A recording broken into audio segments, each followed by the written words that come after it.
list. Yeah. Yeah, that's right. Yeah, beneficial is in the eye of the beholder, isn't it?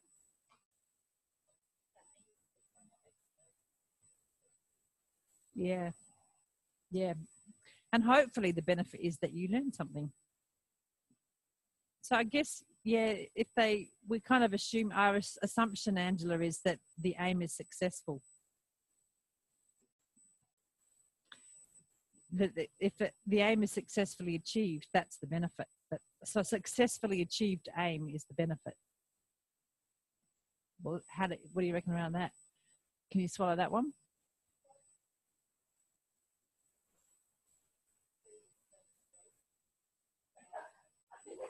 Yeah.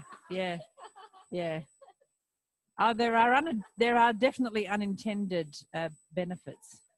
But if you tell us that, that these there might, can you link it with an aim somehow or other? I'm sure. Anyway, it's what we don't do in Felt on Christ is we're not goal setting. We don't do SMART goals. Because he wanted to he knew intention was really important, but it can get in the way. It's a little bit like we're talking about with willpower. Like if you get so outcome oriented, you actually forget the process. And this is all about process. So you foreground the process and background the outcome, because then you're open to what might emerge. And if it's becoming toxic queen or whatever, that then you're open to an outcome that you couldn't have perceived. And that's quite magical.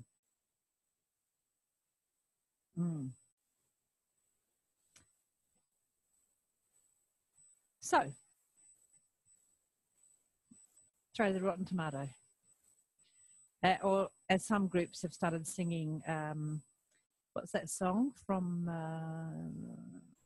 I don't know, that schmaltzy movie where so is a needle pulling thread.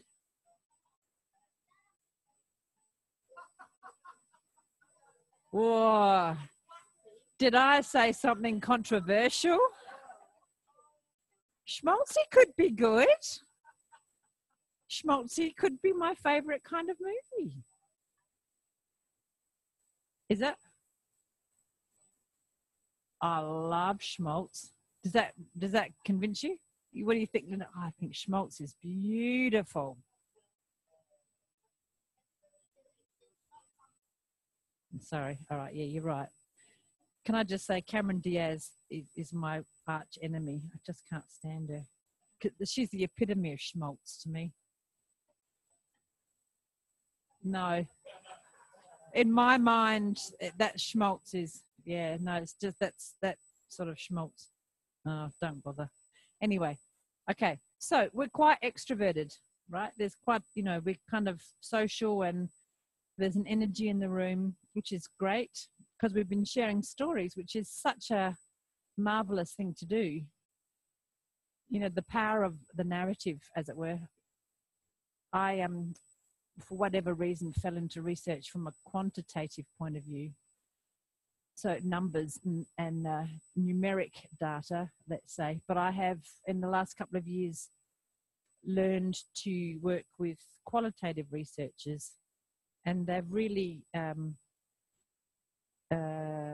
enthused me about the power of narrative. And the sort of lived experience and all that sort of stuff as a really important aspect of inquiry. Yeah, more than that. So they've turned the narrative far beyond anecdotal, and they've used it. If you said that to them, they'd smack you in the back of the head. The narrative, qualitative. It's a shared experience, but they've elevated it in a way that's ecologically valid, scientifically valid. It's an accepted way of gathering data. Yeah, and it really manifests in the way Indigenous folk use stories as well. So some of our Aboriginal researchers, this is seamless for them to, you know, gather data in all these different ways, but to gather the narratives. And we've just finished a piece of work around stroke services that is both, you know, it's gathering the stories, the lived experience, as well as what's, you know, the nuts and bolts of what's available. That's nice. So I'm kind of, you know, for those of you who come from that world, you're going, oh God, Susan, you're a late developer.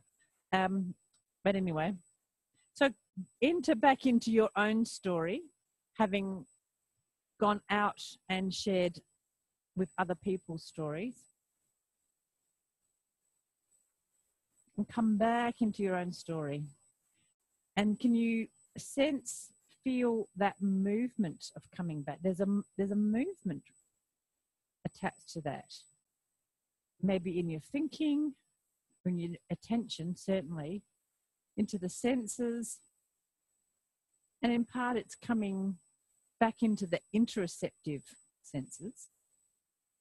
So that word again that you can learn to become familiar with.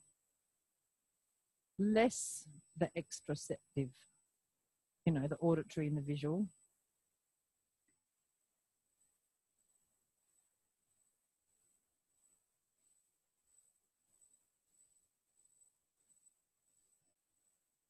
And so me putting labels on those processes doesn't diminish the lived experience of using, you know, getting your information from the external world, i.e. other people's stories, and then coming and accessing your own stories from your own internal senses.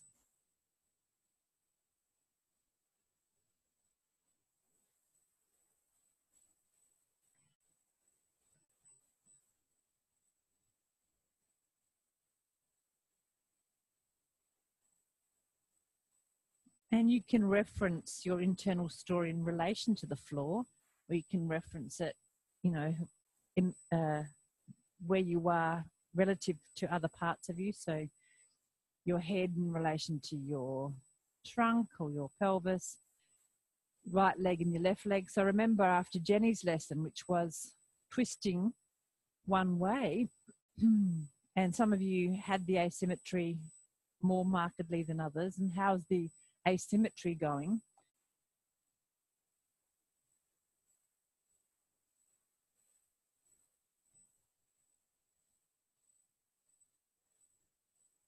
How's that fleshing out?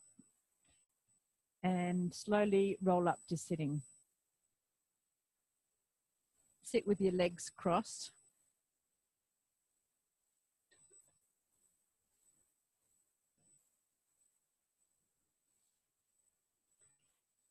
And there's a beautiful circularity in these 2 weeks.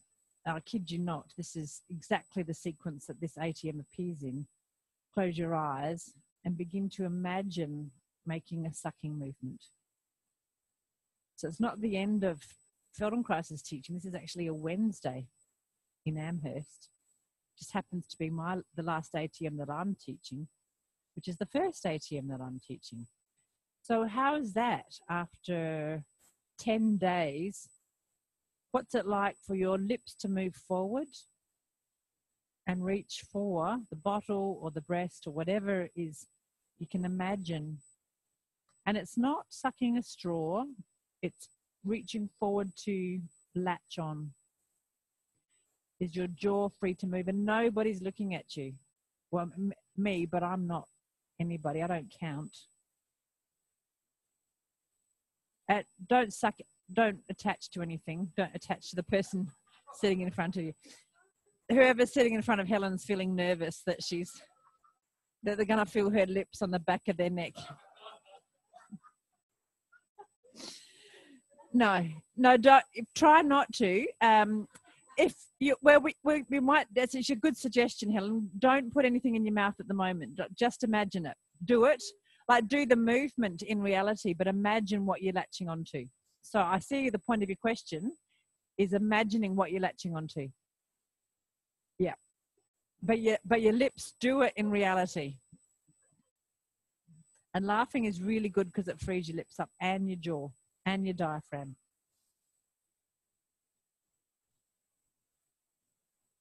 And do both lips go forward equally? So what we're used to doing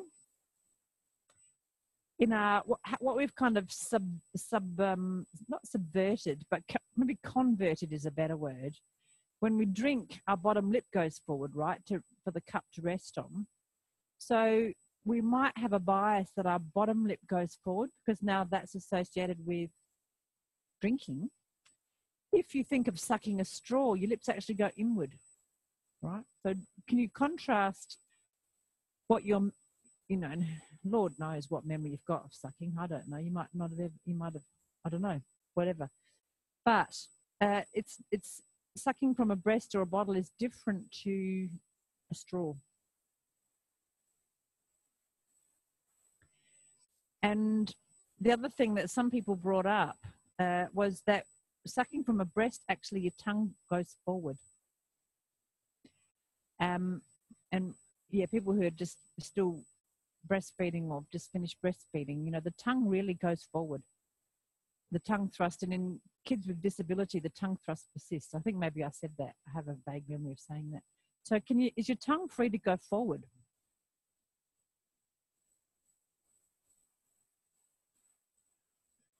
It does. It does. It squishes the nipple against the roof of their mouth. Yeah, really. It's really part of the attachment thing. Yeah, really important. In a way that we don't do when we're sucking on a straw or yeah, that's right. Bottle is different. Yeah. So you can try all of those things. They all evoke different things. The interesting thing about your tongue coming forward is your jaw has to be free for your tongue to really, you have to really poke your tongue out. You have to have quite a free jaw. So some of my Feldenkrais colleagues in my training became quite specialized in jaw problems.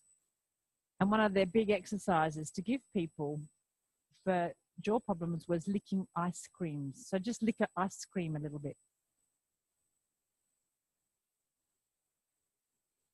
This is ready for the ice cream festival.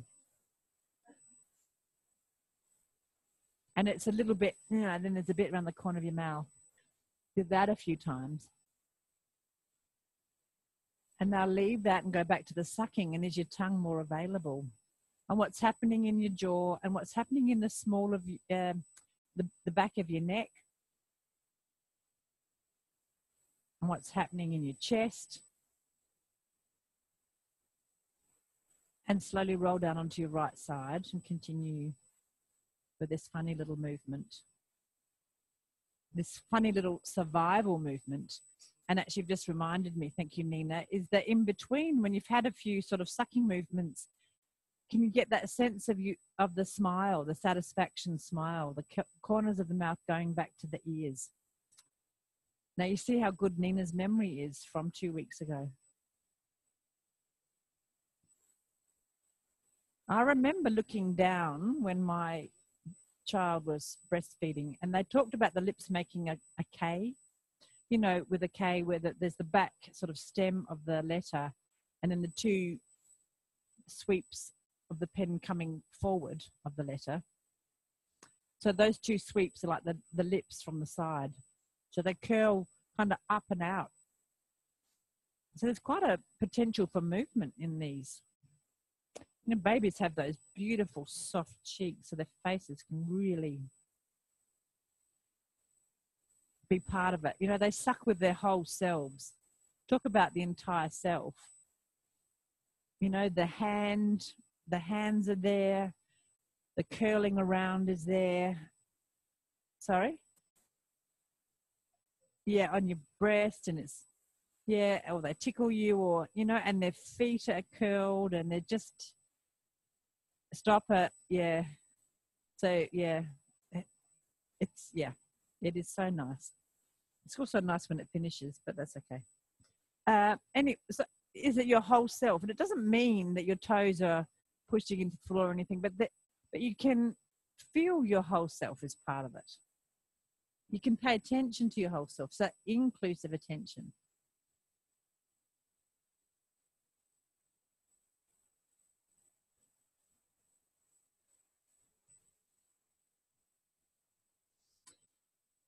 No, he doesn't do this in Amherst, but I think Helen's point is, this is what Helen sort of reminded me of. If you put your thumb in your mouth and suck it, it's a bit different. But you can feel that your tongue kind of holds onto the thumb and kind of pushes it. Right? Just a little bit. Or you could just suck on the back of your hand. But really get that idea that your lips are going forward. Zoran said he did this with a class once. They stuck with the back. No, he had to do it. He was in a class, that's right. And he gave himself a hickey. So don't do that. Vacuum cleaner. Just do, you know, if you need a surface to feel that contact with, if it's just too abstract, do that. But just knowing that it's different.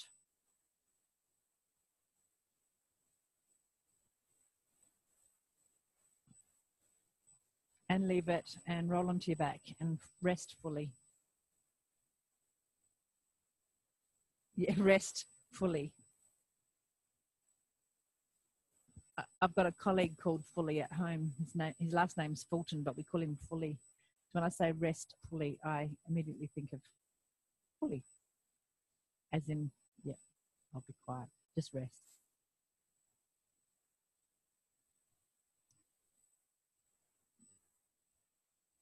And what's the influence of that movement on the back of your neck?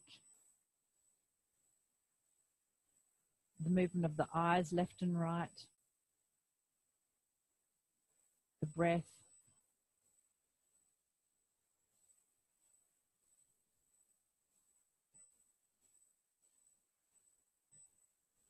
The length of the legs.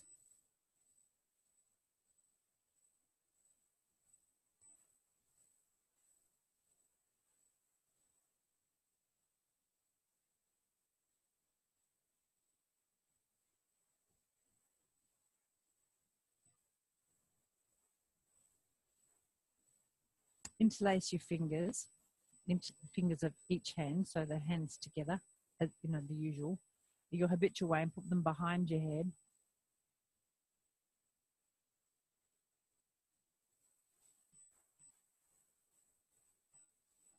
Very gently lift your head a tiny weeny bit. And lower. Do it a few times with your legs long. And notice, so you have a memory of this somewhere, somehow, from Monday, week ago. Now bend your knees and continue. Notice the difference that affords you, similar and different. And that idea that it's the head and the arms and the shoulders, and you feel the sternum, and how much easier it is now to lower your attention further down into the small of your back, and sensing each vertebrae as it lifts off the floor to allow your head to come up. And maybe there's a little movement in the pelvis. What do you notice? The contact of the feet on the floor, the breathing.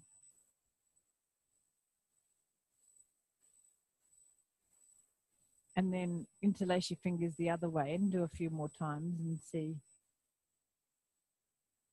Is there a discernible difference or not? Maybe the non-habitual doesn't feel so non-habitual.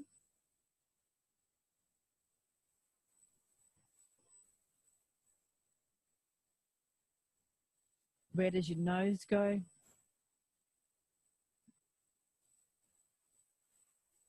So not only what lifts off the floor, but what pushes more into the floor.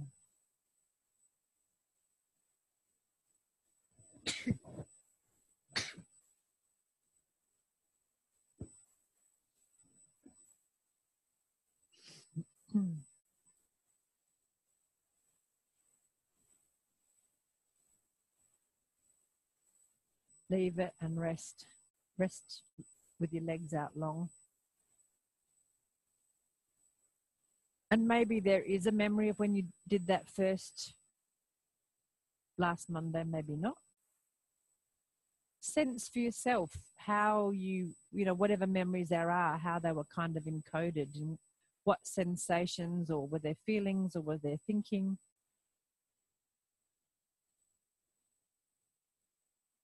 And how does the current match to the memory?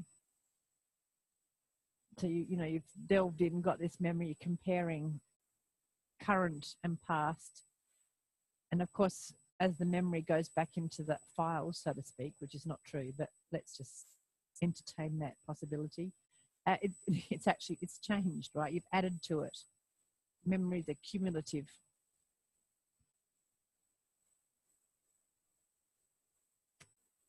And roll up to sitting.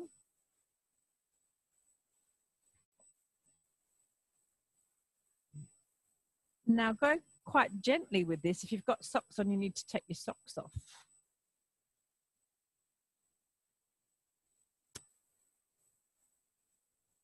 It's not an exercise in smelling either. Find a way that your feet are in front of you and you're going to interlace your toes with your hands. Yeah, if anybody can do it without their hands, I'm swapping places with you. Yeah, and really go slowly, because you can get quite a little cramp in your feet. So maybe just start with 1 or 2 toes. Now one big toe will be on top, because it's analogous. You know, your toes are digits like your fingers. The Feldenkrais joke is, what's the habitual way of interlacing your toes? If anybody's got a habitual way of interlacing your toes, you've clearly been doing Feldenkrais a lot. It's not something that you encounter in daily life. But which big toe does go on top spontaneously? So think about how you interlace your hands, which is like that. And then do like that, but with your toes. So you have big toe, yeah. So your toes your toes interlace with your toes, not with your hand. Sorry, I misheard the question. You can use your hands to interlace your toes. Yes, yeah. Yes, sorry. Because that's why my joke was, if you can interlace your toes without using your hands, like if your toes can just go like that, that's marvelous. Sorry. So yes, use your hands to interweave your right and left toes. And look, if you can only get the big toe and the next toe crossed, this is such fun. Yeah, yeah. You probably did do it in some way as a child.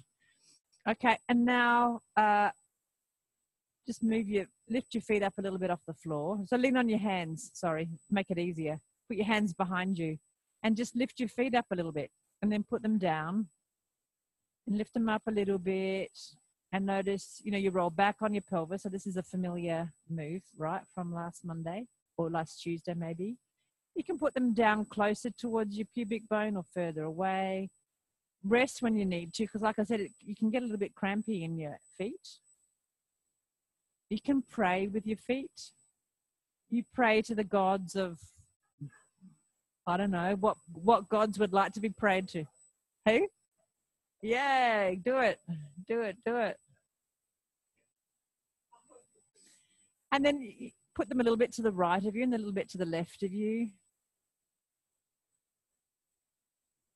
So there's a little element of the swiveling.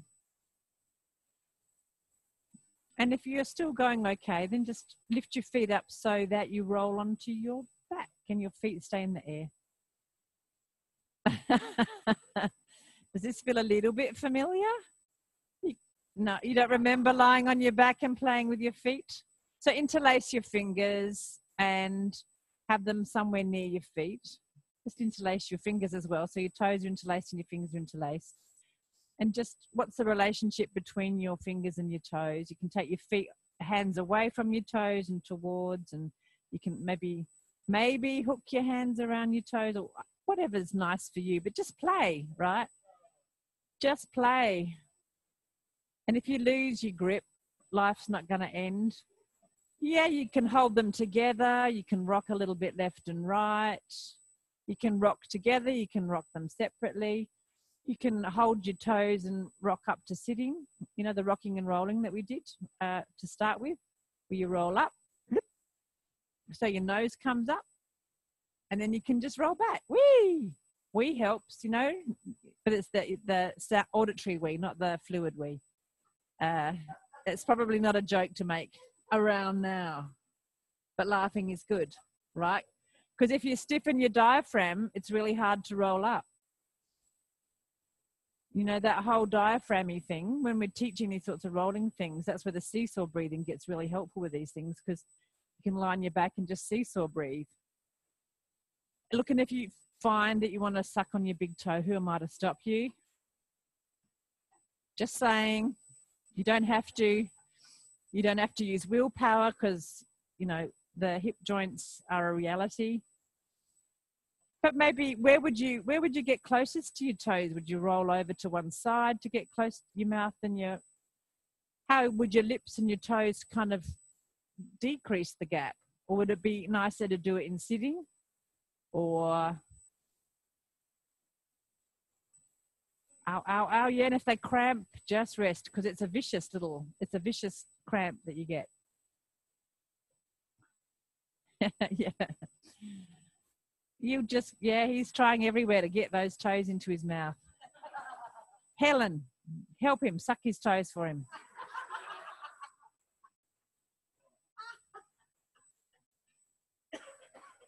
I tell you, Helen, you're not far off sucking your own toes. You could give it a crack. You could give it a crack. Beautiful. Lie on your back. Lie on your back. Oh, you got 1 foot, yeah. A quick peck on the toe. I love all of me, but particularly my big toe.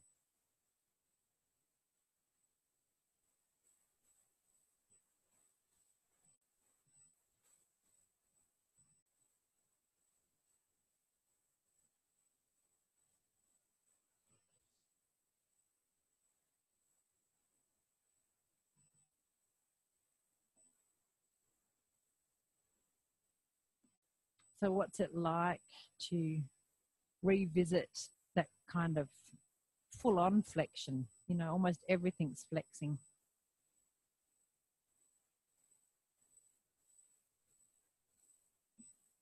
And then the contrast with lying in a lengthened position on the floor. And all these possibilities. So in biomechanics, we call them, the possibilities are called degrees of freedom. And different joints have different degrees of freedom. So the truly hingy sort of joints, like the joints within the fingers, they're true hinge joints. That only flex and extends. That's 1 degree of freedom. Whereas, as you know, the shoulders and the hips, you've noticed, have rotation and flexion and extension, and the movement of the week next week, which is the sideways movements. So it's 3 degrees of freedom. Now the knee joint has 2 degrees of freedom. It flexes and extends, and it has a little bit of rotation. It's not enormously discernible, as I mentioned, but that's an example of 2 degrees of freedom. But you add all these degrees of freedom up, and there's a lot of possibilities in our skeleton. And we constrain our degrees of freedom and stiffen ourselves in response to all sorts of things, you know, emotions and activities, and, you know, wearing a tight skirt, or if you have to have high heels or something, you start limiting degrees of freedom in order to cope with those sorts of, you know, environmental constraints or emotional constraints or cultural constraints or your own thinking constraints. You know, they can come from anywhere. And there is that sensation that a lot of you experience when degrees of freedom are released from that kind of parasitic activity or the constraint. That kind of freedom. And I could go into that, you know, and with freedom there comes great responsibility, but that would just bore you and you'd throw rotten tomatoes at me, so I'm not going to go there. But, you know, there is a biomechanical principle at play here that has a very profound influence, or can have a very profound influence on every other domain. So again, if you are still, you know, harboring any illusion that our mind is separate to our body, is separate to the environment, what you've experienced in this 2 weeks is you can't, these things are they relate to each other, they're interdependent. We can dissect them and pull them apart, but in order to function as a mature being, they come back together in various ways. So I wouldn't give that, if someone said to me, what's the Feldenkrais method about, what's its aim, I wouldn't give them that answer. I'm giving you that answer because now you've got an experience where that can land. Something you can relate to that more or less. And maybe Friday afternoon you can't relate to it. So what could you be comfortable with in explaining to someone? So again, on the weekend, here's your homework, is somebody who loves you, so they won't, they love you no matter what. Have a go at telling them a story about Feldenkrais. Just have a crack. It can be either very pragmatic, like about what we did or what you learnt, or what its potential could be for them, or just have a crack again at explaining it, and pick someone that loves you so that you can really make a hash of it and it won't make any difference.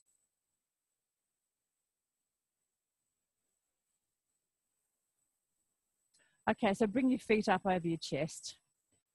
Now, if it doesn't work for you, don't do it, but bring the soles of your feet together, and could you interlace your toes in this position?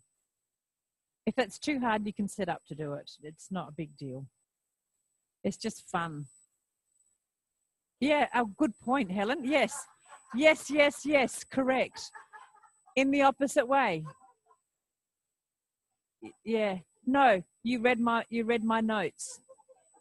Helen has this uncanny ability to read my notes, especially the bits that I've forgotten to say. It's fantastic. You need someone like this in the group all the time. He's had a little sneak peek at your notes, or just knows intuitively. So yeah, interlace them in the non-habitual way, and that's the Feldy joke. Okay, however that works. And then again, have a little play with your feet together. You can pray, you can play, you can whatever, you can roll. Where can your feet go? Where can your feet take you? Where can your hands and your feet take you? Where do your eyes go? Where do your lips go? And now just roll on. Yeah, that's it. It is very important to not take this seriously. And if you find yourself on your side, just start making the sucking movement and add that in as you're rolling around. And now there's some foul-mouthed babies over there. I heard someone drop the shush bomb. Your first words, were they? Oh dear. We do attract naughty people, Jenny. So there's this idea of, you exploring with your hands and your feet and your mouth, because that's the things that you know best. So if you see something, you want to explore it, you want to feel it, you want to taste it, you want to touch it. Because actually seeing is quite indistinct for babies. It's very blurry. They can kind of pick out facial things up to a point. But they are much more tactile, hands and lips and tongue.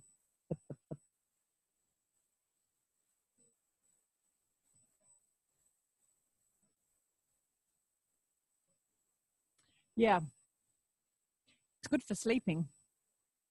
Yeah, if the function is sleeping, I reckon swaddling's really good because it contains them, because they haven't learned to constrain their degrees of freedom.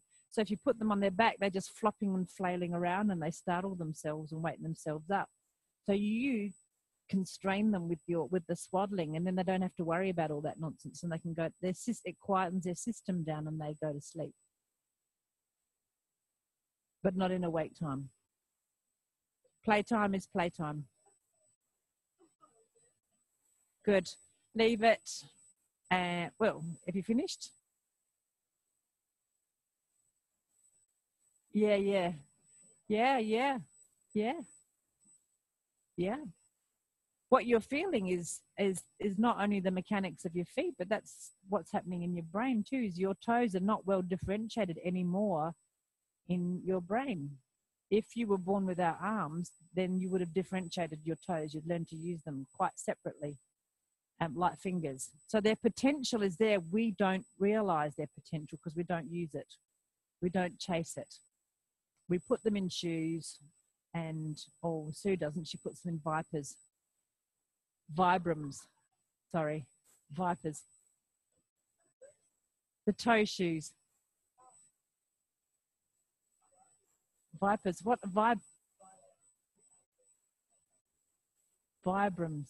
Yona downstairs has got them. I said the incongruity of them.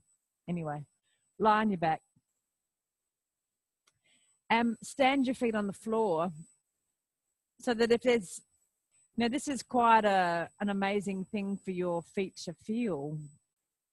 If there's lessons where we have the toes interlaced for quite long periods of time, and I tell you, when you put your feet on the floor, then you start to feel that they have a prehensile quality.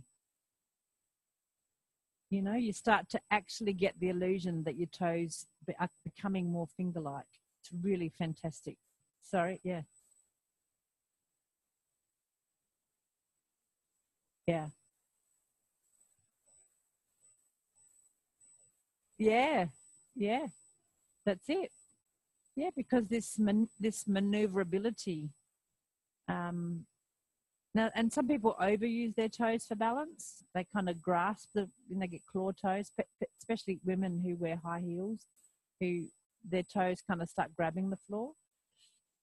But can you feel now that your toes are somewhat more individuated, right? So we used to do these experiments with people's hands, and if we just simply stimulated each digit separately, the cortical maps for each finger get clearer in the brain. These two things are connected. I'm telling you like it's a surprise. Why would we be surprised that our body is connected to our brain? The brain bone is connected to the everything else bone. So feel that.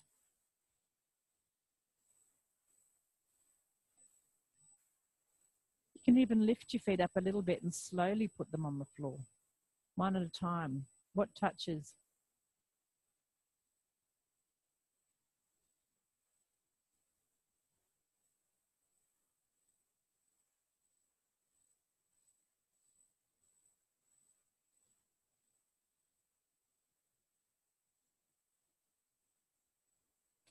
Then find a way, maybe bring your arms over your head, find a way to roll up into the side sitting kind of position.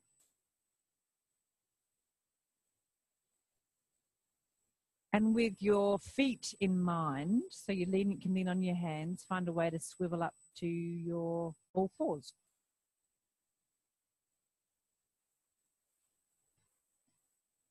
And then up into standing.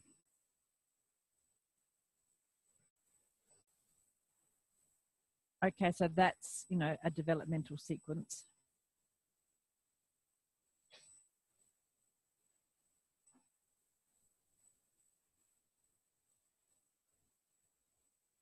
And slowly lower your head and drop down onto all fours again.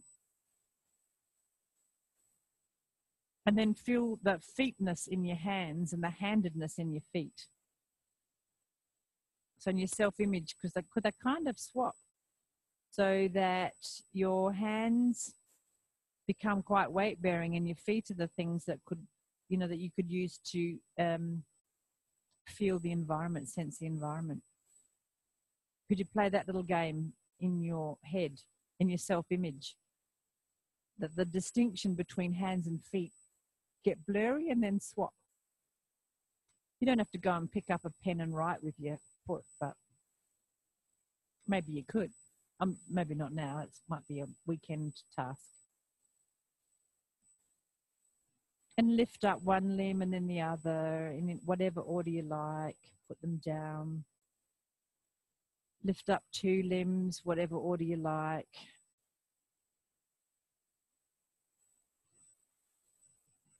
And your head can hang free.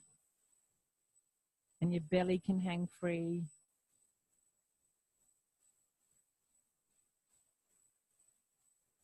And you can sense with your feet and hands, and you can take weight with your feet and your hands, and it's no big deal.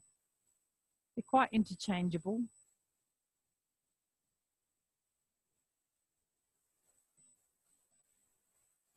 You could go for a little walk, and you could walk forwards, whatever sequence you like. You could walk sideways.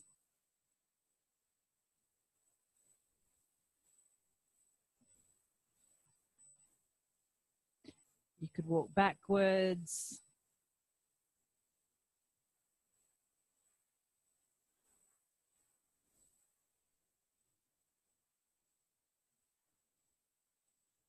And then find your way back to your mat and spiral down to lying.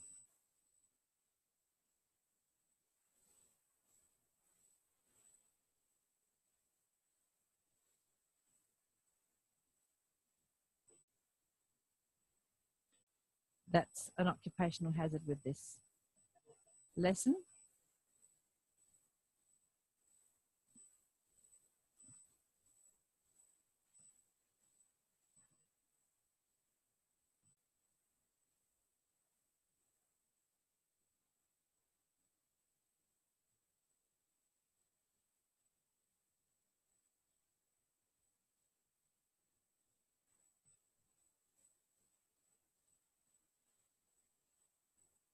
And what's the influence now?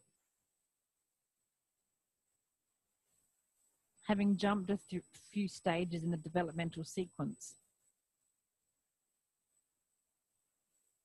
But there are kind of echoes of the stages in all of those things.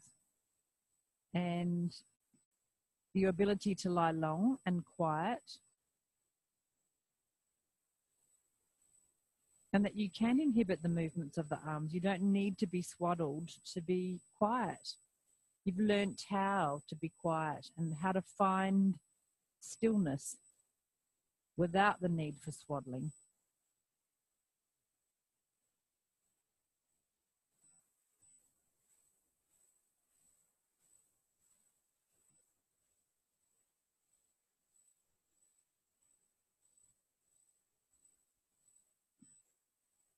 Make a few little sucking motions in lying. Feel that your lips are moving against gravity, and gravity will pull them back into a smile.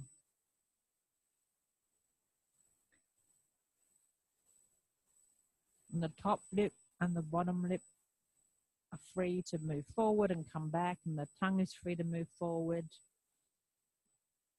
And the chin, the jaw is free to move forward, and the head can roll a little bit.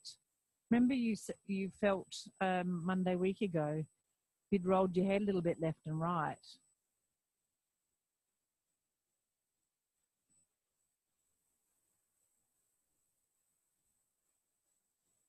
Then leave it.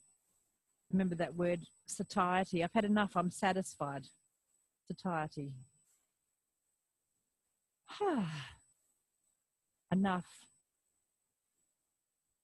is great.